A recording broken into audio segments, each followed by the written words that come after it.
este tema está presentado por alguien que la inspiración principal pasa por tratar de conocer del porqué de las cosas, saber cómo funcionamos desde lo más micro hasta lo más macro. Es lo que llevó a apasionarse en este campo como tecnólogo médico. Presentamos al tecnólogo médico magíster Juan Carlos Saraya, past president de la Asociación Panamericana de Tecnólogos Médicos, con su tema histocitopatología panamericana. Adelante, Juan Carlos, este tiempo es para ti. Vamos a iniciar entonces. Lo primero es que tenemos que tener muy en claro que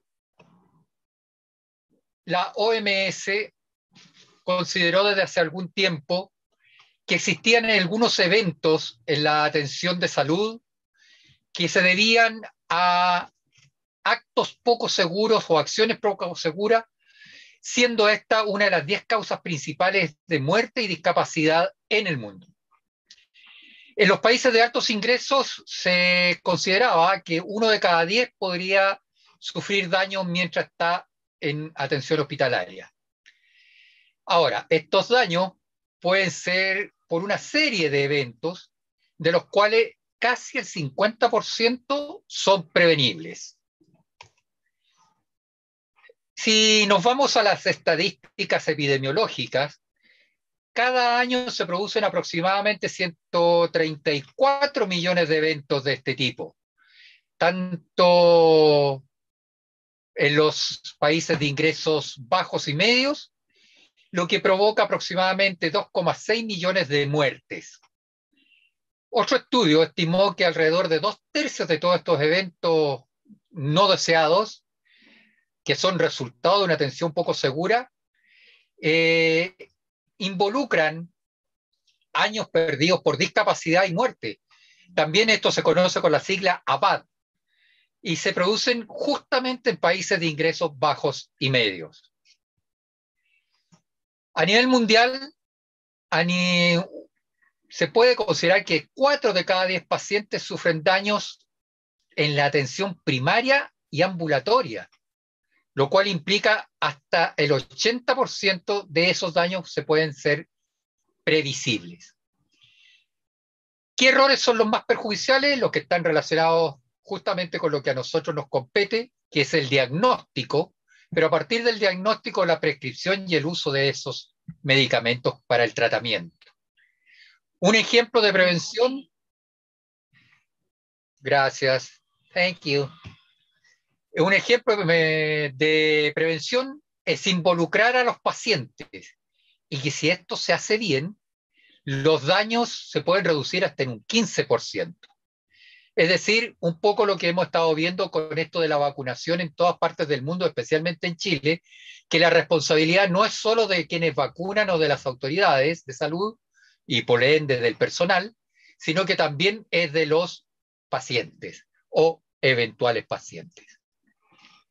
Todo esto llevó a que en noviembre del año 2005 un grupo de pacientes y parientes de los pacientes generaran la Alianza Mundial por la Seguridad del Paciente y sacaran la Declaración de Londres. Desafortunadamente no había ningún chileno en este ámbito. El más cercano de Sudamérica era una persona de Argentina. ¿Qué tiene que ver todo esto con algo que a nosotros nos compete tan directamente? Y es un tema específico que es la ética. Pero la ética no es un término o un concepto estratosférico, dado a algo esotérico, ni nada por el estilo. Proviene de la palabra griega ethos, y no es otra cosa que los hábitos, las costumbres, los comportamientos, las actitudes, las conductas. Es decir, todo lo que hacemos a diario. Por lo tanto, no es algo específico que tenga que uno decir, yo soy ético, sino que con mi quehacer diario, con mis actitudes, lo estoy haciendo.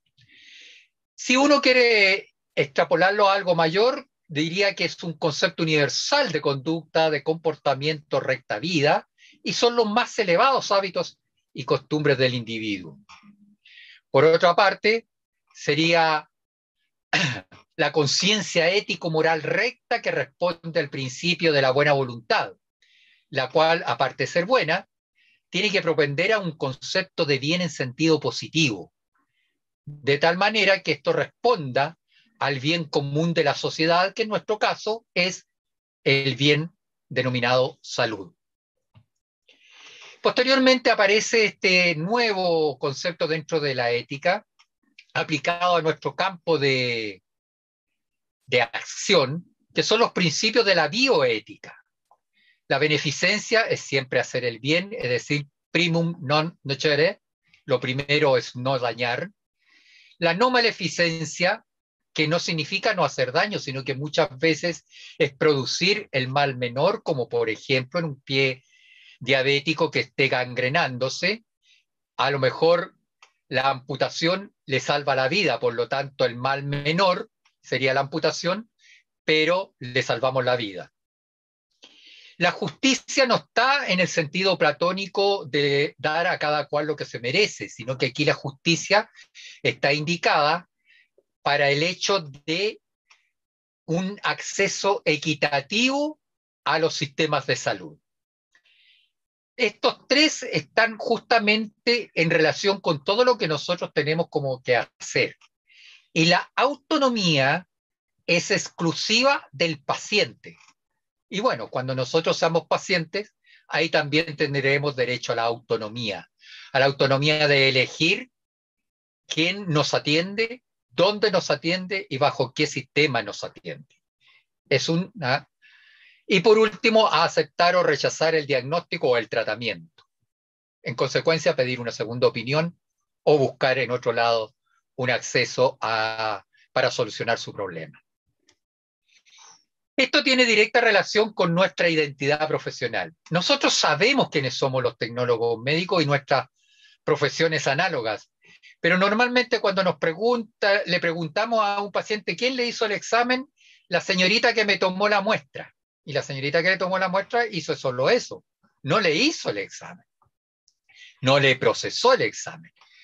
Ninguno de los exámenes de laboratorio, de biopsia, de PAP, de audiometría, medición de campo visual, radiografía, etc. Por eso es que nuestro trabajo, aparte de hacer el examen o los exámenes, es un resultado que le va a permitir al tratante resolver la duda diagnóstica que tiene, aplicando medicina basada en evidencia de todos los ámbitos en los cuales nosotros nos desenvolvemos, y este desempeño nos distingue de los otros integrantes del equipo de salud. Este desempeño distintivo nos mantiene capacitados para manejar una tecnología aplicada de primera a última generación con calidad, manejar herramientas de información para diagnosticar, controlar y hacer seguimiento de las biologías de una patología, y todo esto en el marco de una exigente formación universitaria.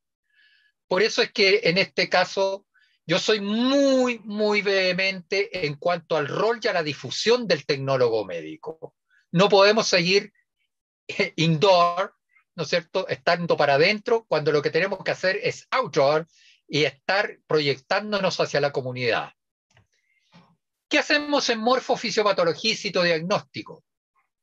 Bueno, con lo que nosotros hacemos en esta mención, para los que nos están viendo desde el extranjero, la especialidad o segunda especialidad o subespecialidad, dependiendo del país que nos estén visualizando.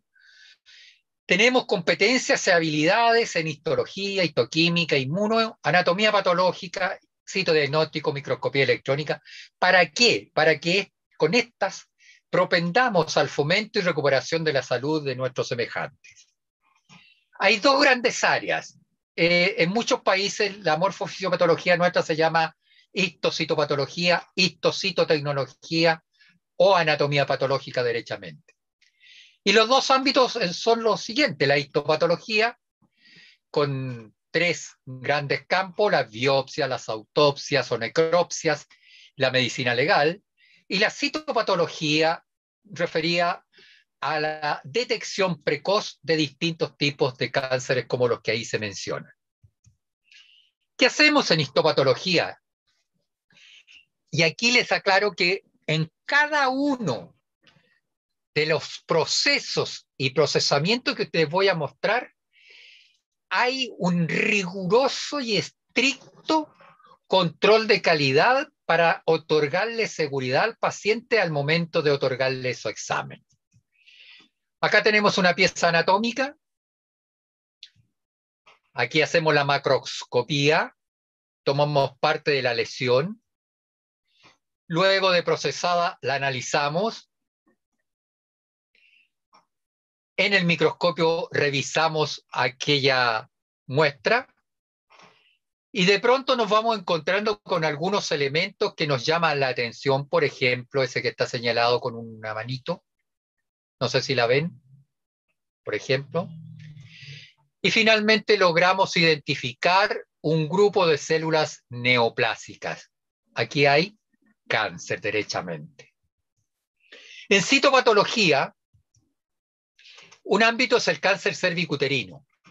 Aquí tenemos una muestra, un frotis, un extendido, o como quieran llamarle, de cuello uterino, del exocervix y del endocervix. Y aquí tenemos uno similar, pero este está inflamatorio. El anterior, si ustedes lo ven, está totalmente normal, tranquilo, células bien distinguidas, superficiales e intermedias, se distinguen por el color, pero aquí hay una gran cantidad de polimorfonucleares, un fondo algo sucio, grisáceo, pero podría no identificarse el agente causal. Pero aquí sí hay algo extraño, ¿no es cierto? Vemos una gran cantidad de eritrocitos acompañando unos grupos de células de núcleo agrandado, discariótico, y que llaman mucho la atención. Y si nos acercamos más, observamos que tenemos allí, evidentemente, una célula neoplásica que está dando origen a otras más en su alrededor. Acá tenemos otro grupo. Acá tenemos más. Y ahora vamos a ir a ver un cáncer broncopulmonar originado fundamentalmente por el exceso del tabaquismo. Y aquí no hay nada que agregar prácticamente. Son células tremendamente deformadas, neoplásicas absolutamente.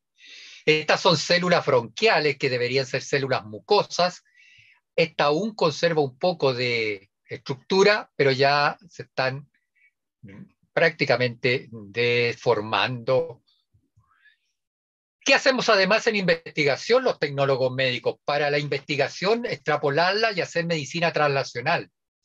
Aquí tenemos un estudio que realizamos con un grupo de investigación en epitelio seminífero, cortado los túbulos de Través. Yo siempre les digo a los alumnos que esto los hacemos con los alumnos que reprueban, que se convierten en donantes involuntarios.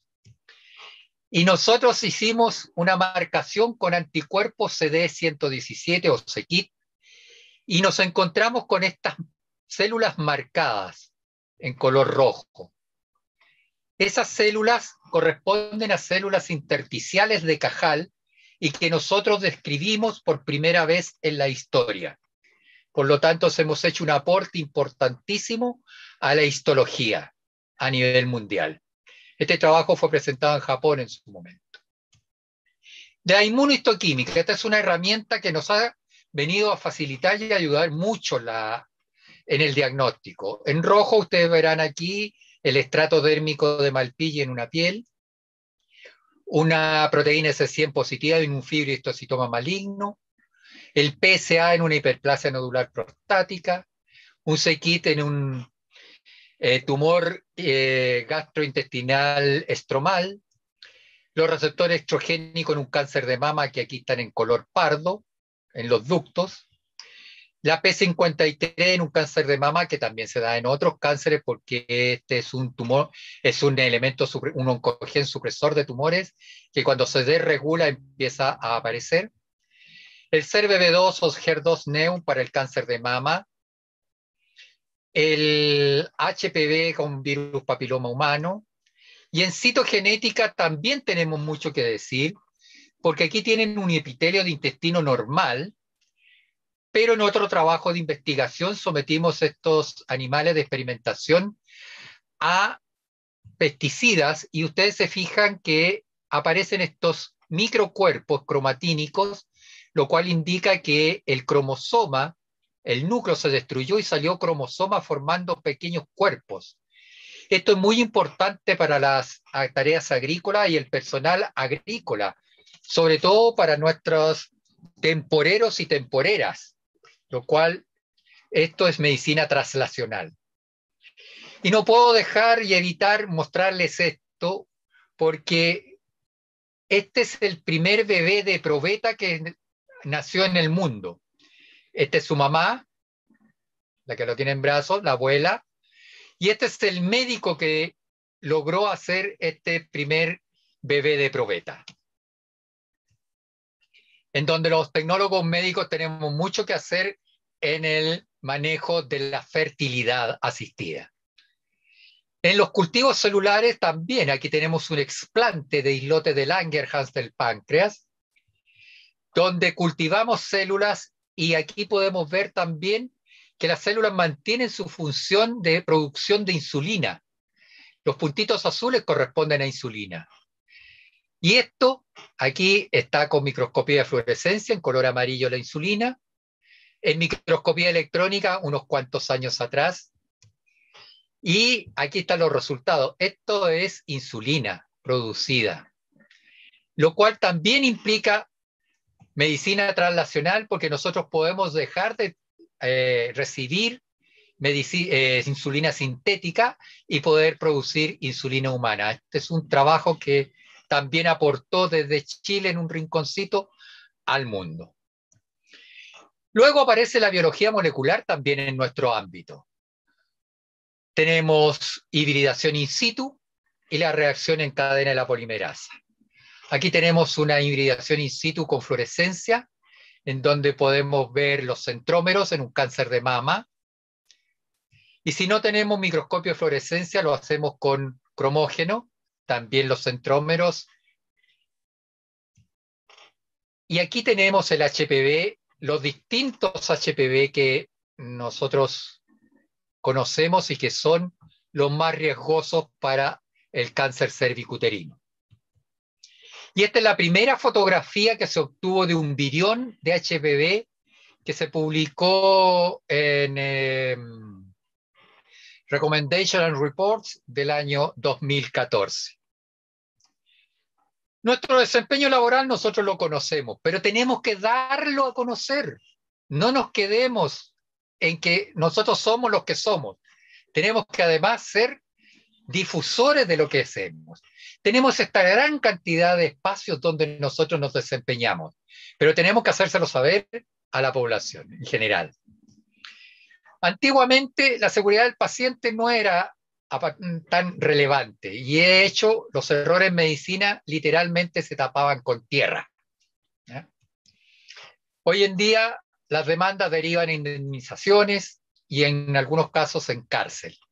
Por lo tanto, hay que asegurarle la calidad de nuestras prestaciones para preservar la integridad de los pacientes y poder cumplir con las normas bioéticas. Pero, ¿qué es la seguridad del paciente? Por definición de la OMS, la seguridad del paciente es una disciplina de la atención de la salud que surgió con la evolución de la complejidad de los sistemas de atención y el consiguiente aumento de los daños a los pacientes en todos los centros sanitarios. ¿Y cuál es el objetivo de la seguridad? Prevenir y reducir los riesgos. Recuerden ustedes que en bioseguridad aprendimos que los riesgos son inherentes a toda acción humana y siempre están presentes, pero podemos prevenirlos y reducirlos. No solo los riesgos, los errores y los daños para cada prestación sanitaria. Y por lo tanto, tenemos que tener también una mejora continua en el aprendizaje a partir de esos errores o los eventos adversos a los cuales nos vemos enfrentados. Por lo tanto, la seguridad del paciente es algo fundamental para poder tener servicios sanitarios esenciales de calidad. Ahora bien, este consenso de que los servicios deben ser eficaces y seguros, estar centrados en las personas, debe ser otorgado de manera oportuna, equitativa, integrada, eficiente, por profesionales de salud calificados, contando además con la participación efectiva, esto ténganlo muy en cuenta, de los pacientes en su propia atención.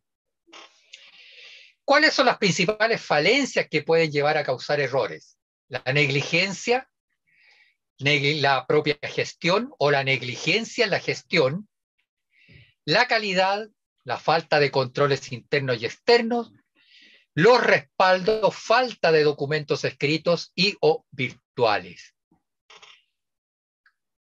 ¿Cuáles son esos errores o eventos adversos que se pueden producir? Aquí hay algo generales, por ejemplo, recibir un medicamento equivocado por uno empacado de forma similar.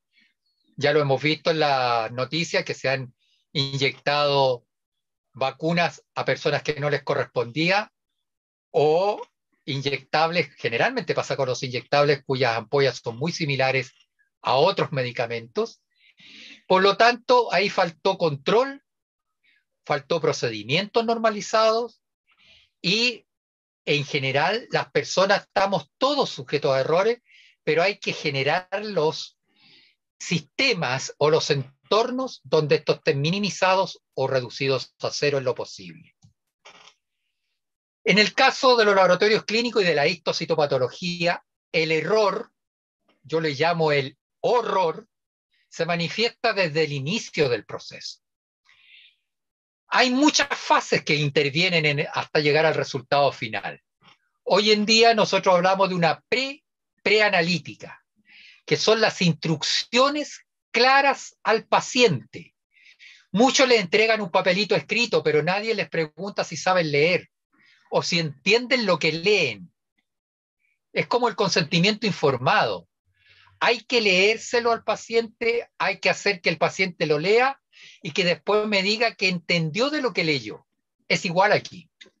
A nosotros nos ha pasado mucho con los Papa Nicolau, que de repente recibimos verdaderos espermiogramas, frotis de espermio en un Papa Nicolau. ¿Por qué?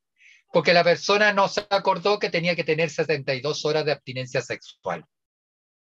Y bueno, somos humanos, dicen por ahí. Luego viene la preanalítica. La preanalítica dice que tiene el 57,1% de errores. ¿Por qué? Porque de todo el proceso, la preanalítica ocupa el 57,1% de todo el proceso. Por lo tanto, es más de casi el 60% de lo que hay ahí. Aquí tenemos uno que nos conduce a errores a nosotros. Los ginecólogos o las matronas nunca llenan completamente la orden de examen. Esto es exigible. A mí me reclaman mucho porque me dicen, pero tú insistes en que pedirnos esto, no nos procesa hasta que nos llega todo. Obvio, le digo yo, porque si no viene la fecha de la última regla, el FUR que aparece acá, y la fecha de la toma de muestra, yo no puedo saber en qué etapa del ciclo celular se encuentra la paciente. Y si no sé eso, el error va a ser mayúsculo. Por lo tanto, Papa Nicolau, que estudió el ciclo celular, nos dijo desde esa fecha que esto es relevante. Por lo tanto, a exigirles a quienes les deriven estos exámenes el FUR y la fecha de toda muestra, además de todo el llenado completo de la orden de examen. Luego vamos a la analítica. ¿Dónde están los errores? Procesar una muestra no satisfactoria para análisis. Lo que le acabo de decir, venía sin FUR, yo la procesé y me encontré con un montón de polimorfos nucleares. ¿Es inflamatorio? ¿Estaba al inicio del ciclo? ¿Estaba al final del ciclo? No lo sé. Esos polimorfos nucleares son debido a un proceso de un agente causal que esté provocando una inflamación, no lo sé. Por lo tanto, si la proceso y emito un informe, el error es mío. Procesé una muestra no satisfactoria. Hago un procesamiento inadecuado. Tenía que hacer una inmunohistoquímica y le hice una histoquímica. No resultó, no sirve. O un mal procesamiento.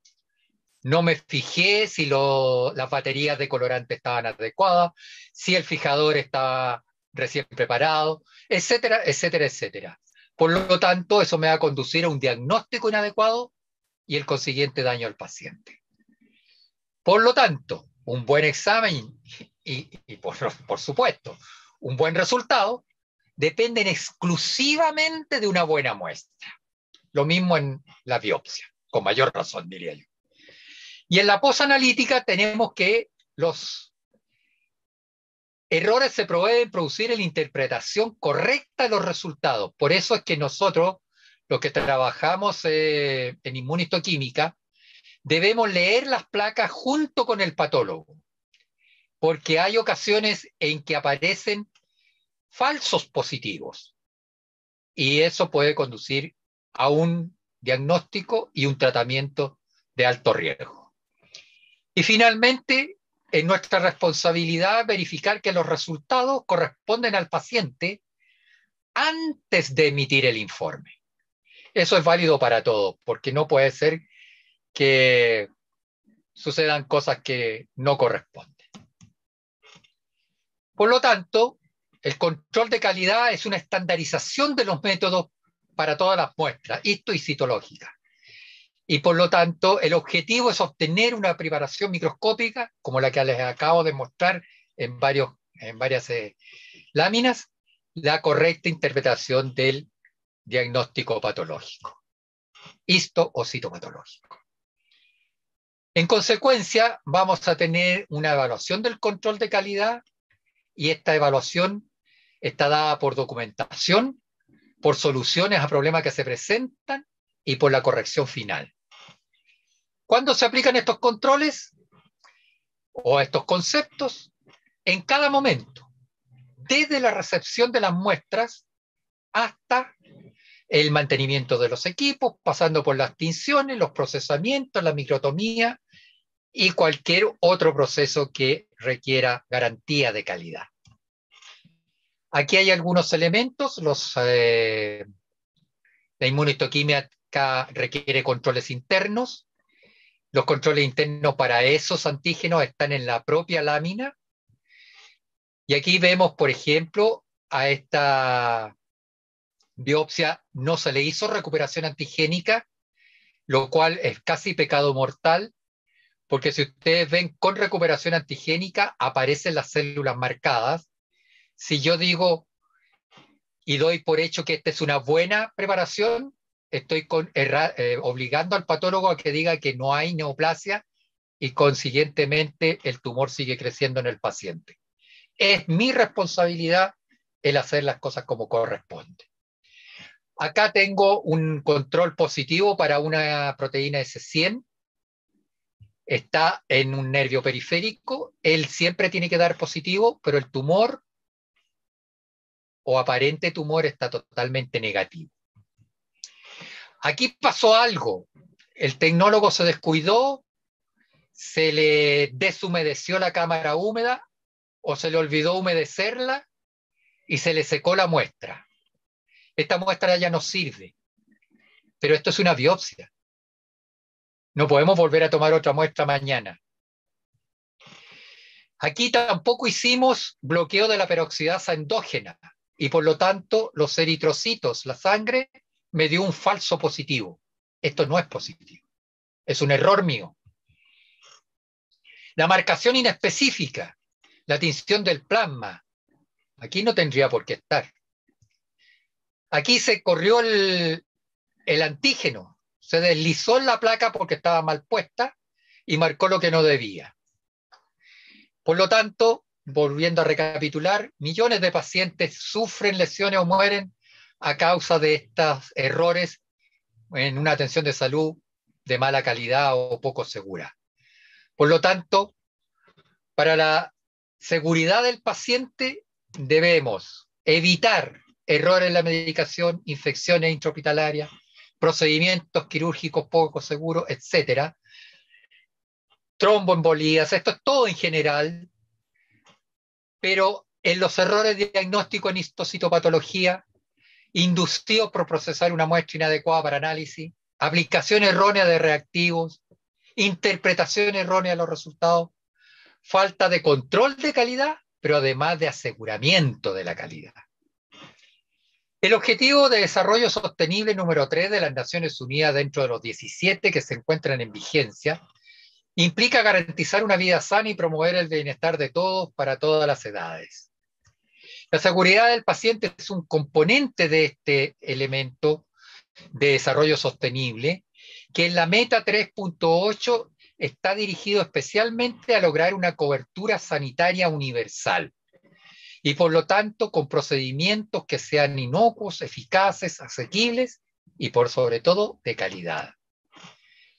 Este es el símbolo de las Naciones Unidas que me entregaron en una visita que tuve en su oportunidad.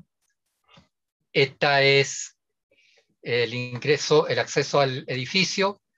Voy a hacer un pequeño break cultural. Estoy aquí en una de las esculturas de acceso.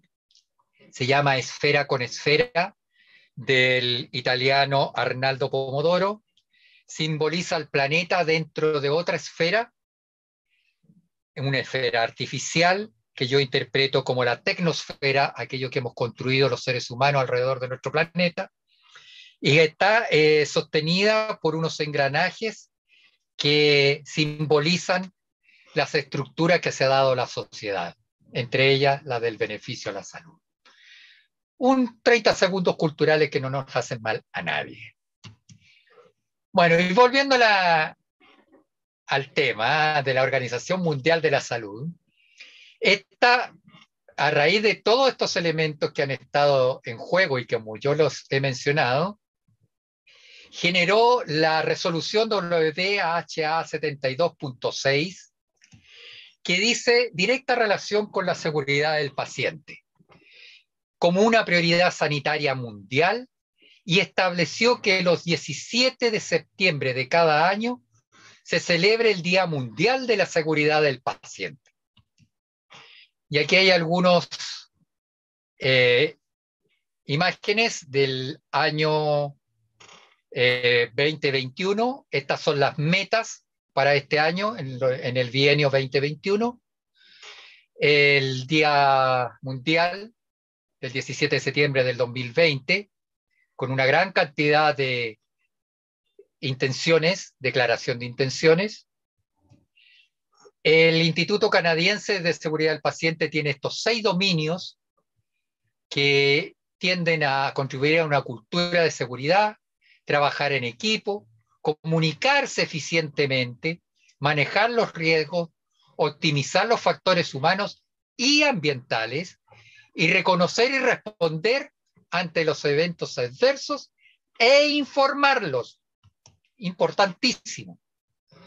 También se ha creado una guía curricular multiprofesional que tiene 2 partes, una para los docentes y otra curricular propiamente tal, y hay una versión directamente en español. Y acercándonos a lo que nos está afectando actualmente, aquí tengo una fotografía, la primera fotografía real, entre comillas, ¿no es cierto?, del coronavirus, obtenida por un método de microscopía electrónica, y que nos lleva a también generar una segunda víctima expuesta a los eventos adversos, y es el personal de salud. Y el personal de salud, definido como segunda víctima, es aquel que está sometido en la atención de pacientes a eventos adversos emocionales, como el agotamiento físico, también aspectos legales, y que por lo tanto los que deben cuidar a los pacientes también se convierten en pacientes y también se les debe prestar el mismo mayor apoyo para poder superar el problema. Esto fue planteado recientemente en el foro de la ERNS, de la European Researchers Network, Working on Second Victims, realizado el 16 al 18 de marzo de este año. ¿Y qué errores cometemos en la atención primaria? Bueno, aquí les voy a mostrar algunas cosas referentes específicamente al cáncer cervicuterino. Se las voy a pasar para que lo veamos así en un 2x3. George Papanicolaou, el creador, en 1927, ha demostrado una efectividad importantísima en la reducción de la mortalidad por cáncer cervicuterino. Aquí hay un busto de George Papanicolaou en la Universidad de Cornell, donde él investigó y ejerció y nos dictó las clases. Es un problema de salud pública, es grave, hay una alta prevalencia en la población, es detectable en una etapa preclínica y tiene una alta sensibilidad a los métodos en la etapa preclínica también. Tiene una incidencia en mujeres jóvenes, una prevalencia a partir de los 30 años hasta los 50, una mortalidad que no baja en los primeros años. En Chile constituye la segunda causa de muerte en mujeres, pero los screenings, o sea, los tamizajes, los PAP sucesivos año a año van disminuyendo los casos de lesiones de alto grado y de bajo grado. Estas son las características del programa de detección, muy importante cada etapa. Una cobertura amplia de la población es importantísimo. Aquí están las frecuencias con que debes tomarse y bajo las condiciones que está establecido el programa de control de cáncer cervicuterino que data de los años 60 en Chile. Y aquí hay algunos casos que se los voy a mostrar, pero así sin explicárselos mucho. Si ustedes lo miran esto dirán, esto es cáncer. Y yo le diría que a los tecnólogos, aparte de las habilidades y competencias tecnológicas, también que tenemos que saber de etnomedicina, porque esto es normal en este lugar, a 3.700 kilómetros de nuestras costas, en estas mujeres cuya actividad sexual está regulada por unas preferencias específicas que más bien generan esas alteraciones citológicas, pero que no son cáncer. Este segundo caso también aparentemente es cáncer, pero tampoco lo es. Es una muestra de este lugar medio bucólico en Paraguay y que corresponde a que las mujeres se hacen lavados vaginales con estas hierbas, provocando una citotoxicidad que no corresponde a cáncer. Y luego están los casos más complicados para nosotros, que son las diferentes lecturas. Aquí están hechas por distintos tecnólogos y cada uno vio algo diferente y por lo tanto la complementariedad es tremendamente importante. Aquí hay algunos hongos con Grocott, una tinción de plata. Esto también parece feo, pero es un histiocito, no tiene nada de grave. 25% de las mujeres con cáncer no informaron Papanicolaou anteriores. El 42% de las mujeres con cáncer nunca habían sido examinadas de más de 65 años. Por lo tanto, son mujeres que nunca han sido evaluadas y por lo tanto se requiere que hagan su Papanicolaou año a año, de acuerdo con los tiempos intervales críticos.